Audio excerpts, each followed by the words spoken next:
Hi, my name is Rick. I'm a compulsive overeater, and I do want to mention that everything I say today has not been approved by the group conscience of Overeaters Anonymous.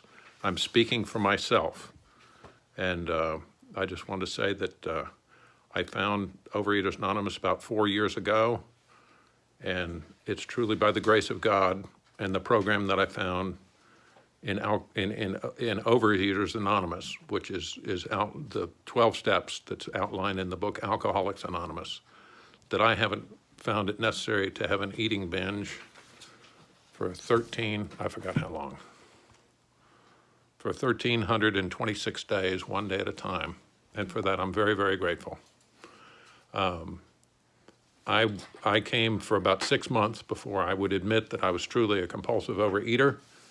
And then when I did, the scales fell off my eyes. It was at this meeting 3.5 years ago, and I haven't had an eating binge since. And in my mind, every day I don't have an eating binge is a miracle.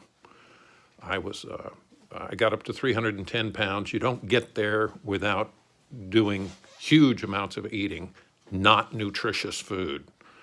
When I got up this morning, I made a decision that I was going to follow this program again today, and that I was going to turn to God for help.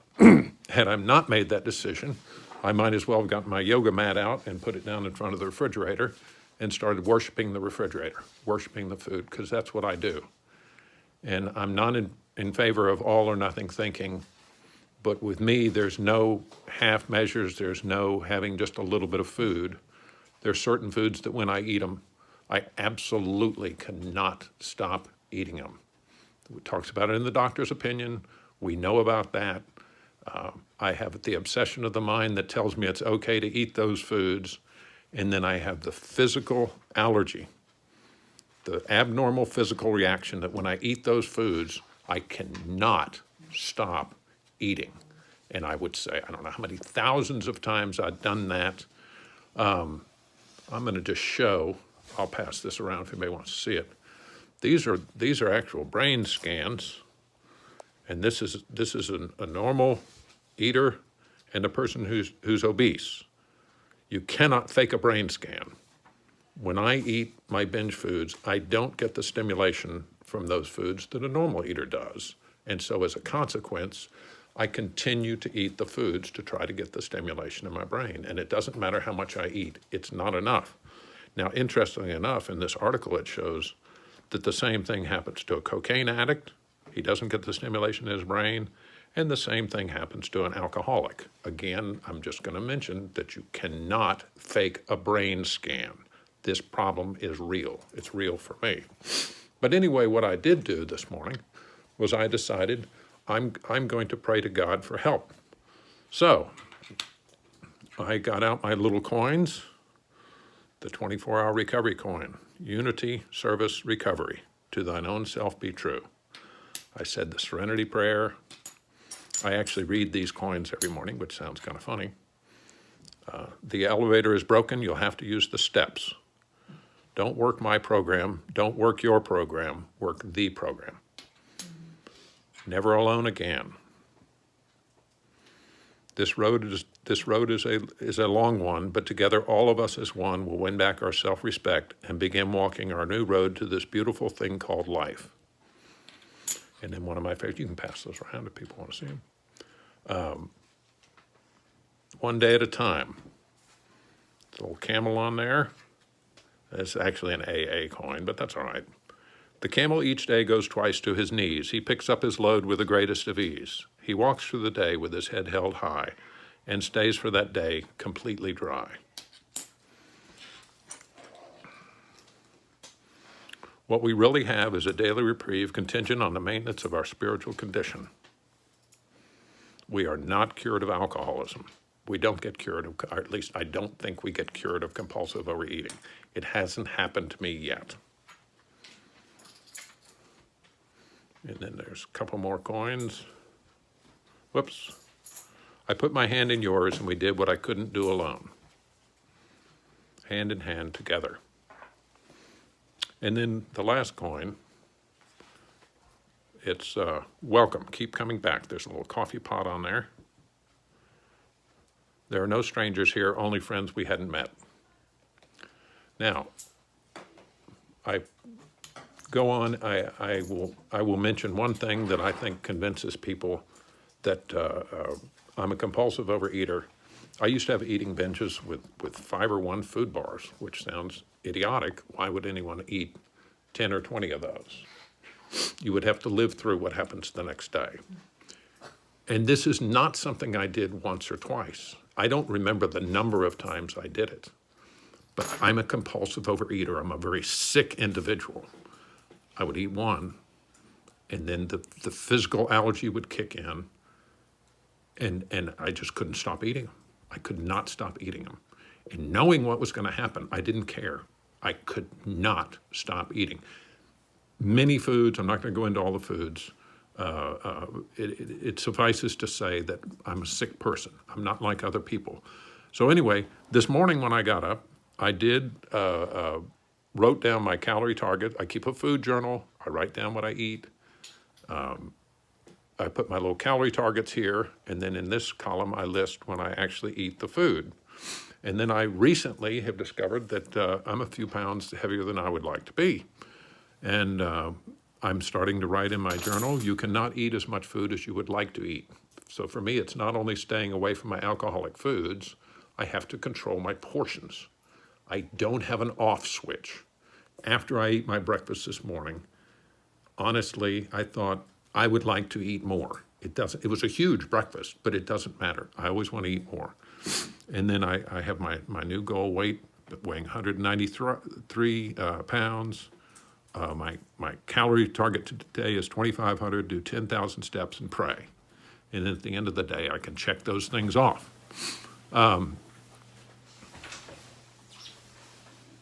I think it's important for me to have a sponsor in this program, not to just go it alone. Because, sponsors, I think a sponsor is valuable to me, and the other thing that I do is I will sometimes call long-timers, people who've been in the program for a long time, to get advice from them. I sponsor people. My understanding is if you want to keep this, you have to give it away. You can, if you isolate, can you hold that for a second? I forgot something else I want to read. I should have had this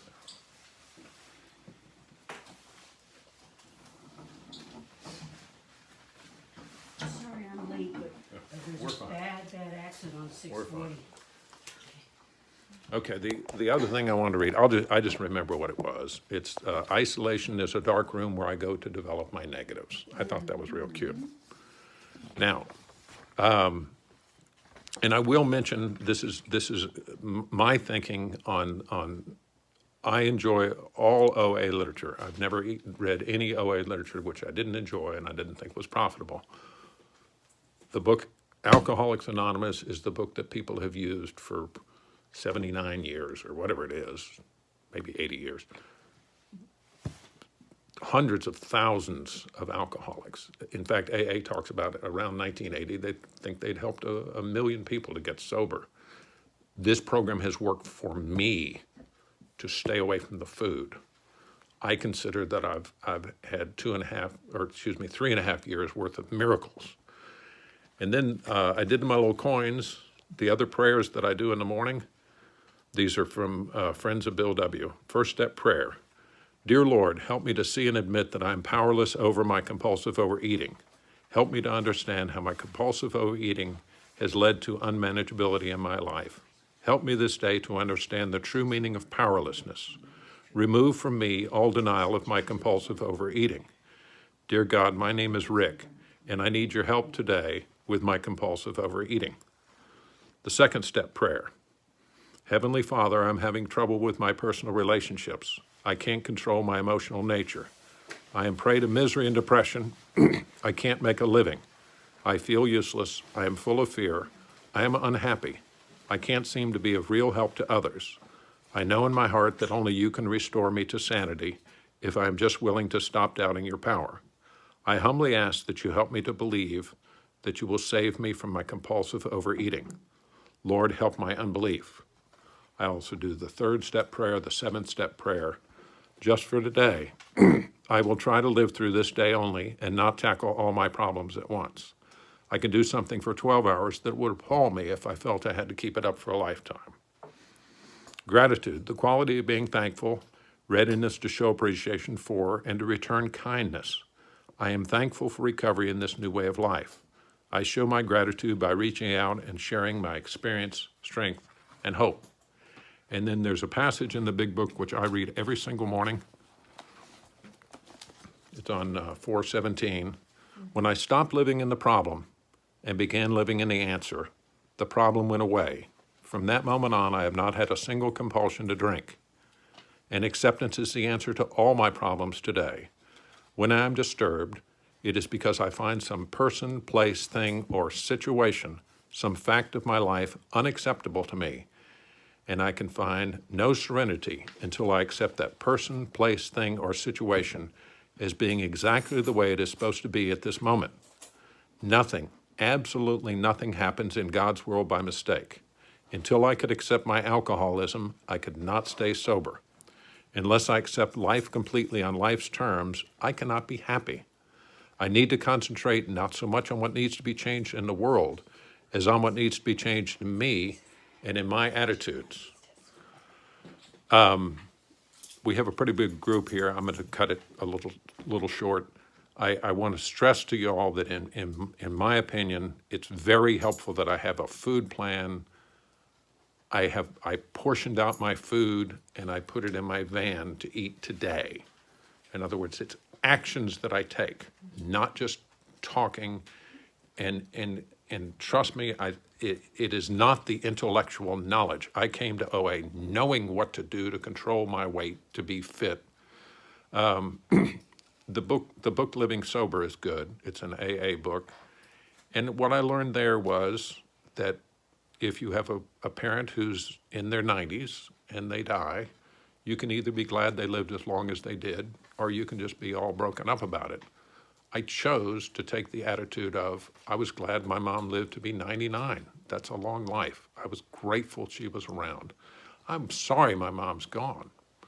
And then I went to the gym yesterday, and I couldn't do the workout I wanted to do. But I was on my knees thanking God. I wanted to do like 8 miles on the elliptical. I did about 3 3/4. But I was grateful for what I could do. I've heard that guy in California on a podcast. He came to OA, and then he said, "No, I'm not as sick as those people." That's funny. But then his sponsor, and he was in AA as well, his sponsor said, "Go back with the attitude of what can you contribute." And I try to contribute. I try to share my experience, strength, and hope, realizing that different people work the program differently, but it doesn't mean that they're not recovered. Because of anonymity, I won't name names, but there are people that work the program very differently than the way I work it, and that's fine. And just for you all's information, they don't run these meetings exactly the way I would run them. That's a good thing. It's run by the group conscience. It's not up to me. There are 4 things that are essential to my program. Turn to God for help. I have to do that. I have to work the 12 steps. I have to be in the fellowship of Overeaters Anonymous, going to meetings, making phone calls. And then the 4th thing is I can never touch my alcoholic foods. Listen, thanks for listening to my story. Thanks, Rick.